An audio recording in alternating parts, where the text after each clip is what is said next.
Doğu'nun kadim topraklarında, taşlarla örülmüş dar sokakların ve rüzgarla yankılanan dağların arasında bir köy var. Alakoç'un köyü. Ve bu köyde halkın yüzyıllardır saygıyla andığı bir isim. Ehtiyar Baba. Kimine göre bir veli, kimine göre zamanın ötesinden gelen bir misafir. Ama herkesin söylediği tek bir söz var. Ehtiyar Baba bu köyü korur. Değerli dostlar, siz videomuzu beğenip kanalımıza abone olurken biz de hemen başlayalım. Bugün sizlere yalnızca bir efsaneyi değil, aynı zamanda inançla yoğrulmuş bir yaşam biçimini anlatacağım. Ağrı'nın Taşlıçay ilçesine bağlı Alakoçlu köyünde yüzyıllardır anlatılan bir hikaye var. Bir dervişin, bir velinin, bir Ehtiyar Baba'nın hikayesi. Efsaneye göre bundan yüzlerce yıl önce bir derviş bu topraklara geldi. Ne kimse nereden geldiğini biliyordu, ne de neden bu köyü seçtiğini. Sessizdi, sakin ve derindi. Köyün dışındaki küçük bir taş evde yaşamaya başladı.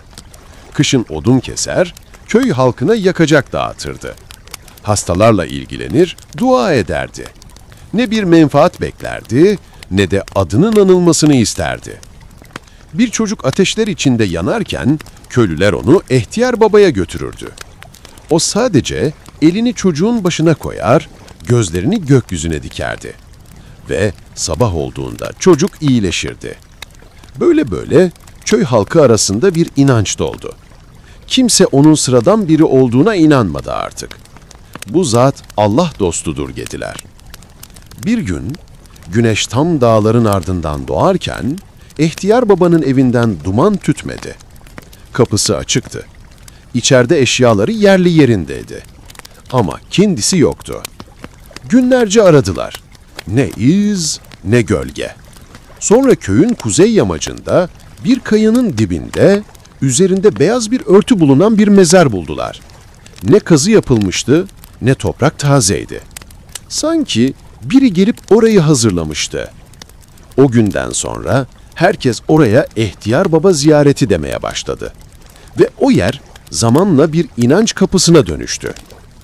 Köyde herkesin anlatacak bir hikayesi vardır.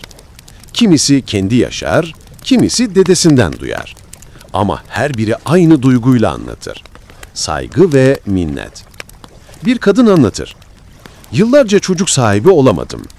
Bir gün eşimle birlikte Ehtiyar Baba'nın mezarına gittik. Bir avuç toprak aldık, dua ettik. Bir yıl geçmeden oğlum doğdu. Bir çoban anlatır. Dağda kayboldum. Soğuk, sis, kar, uyuyakalmışım. Rüyamda beyaz sakallı bir ihtiyar geldi. Bu patikayı izle, köyünü bulacaksın dedi. Sabah uyandım, ayağa kalktım, tam o yolu buldum. Ve yaşlı bir köylü der ki, benim dedem derdi ki, rüyanda Ehtiyar Baba'yı görürsen başına güzellik gelir. Ehtiyar Baba denilen ziyaret yerleri. Bu tür türbeler, yatırlar veya halk arasında dilek kapısı olarak görülen mekanların İslam'daki yeri nedir? Gerçekten gidip orada dua etmek, bez bağlamak, mum yakmak doğru mu? Bu videoda hem Kur'an ve hadisler ışığında hem de alimlerin görüşleriyle bu meseleyi sade bir dille ele alacağız.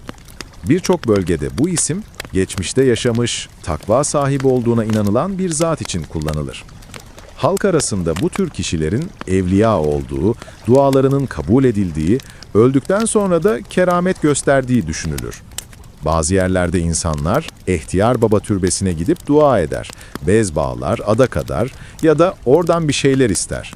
Peki İslam bu tür davranışlara nasıl bakıyor? Kabir ziyareti İslam'da yasak değildir. Hatta Peygamber Efendimiz sallallahu aleyhi ve sellem şöyle buyurmuştur.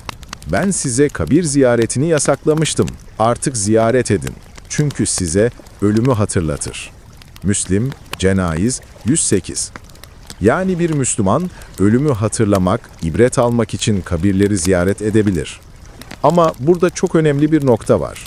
Ziyareti ibadet haline getirmek, orada dua ederken ölüden yardım istemek, ey Ehtiyar Baba bana şifa ver demek, bu İslam'da caiz değildir.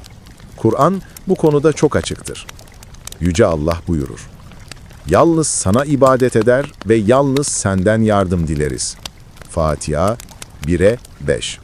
Yani yardım sadece Allah'tan istenir. Bir veli, bir peygamber bile olsa, ölü olan bir insandan medet ummak, ona "bana şunu ver" demek, tevhid inancına aykırıdır. Alimler bu konuda çok hassastır.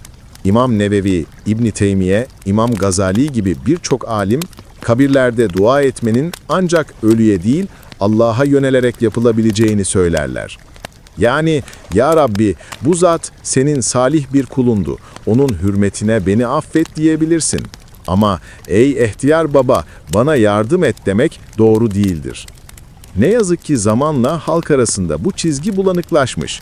Bazı yerlerde insanlar türbeye girip bez bağlıyor, mum yakıyor, hatta toprağını evine götürüyor. Bu davranışların hiçbiri Kur'an ve sünnette yoktur. Ne Peygamber Efendimiz böyle yapmıştır, ne de sahabeler. Ziyaret güzel bir niyetle yapılmalı. Ölü için dua edilir, Allah'tan rahmet dilenir. Ama türbeyi bir dilek kapısı haline getirmek, orada dilek tutmak veya adak adamak gibi şeyler İslam'ın özüne aykırıdır.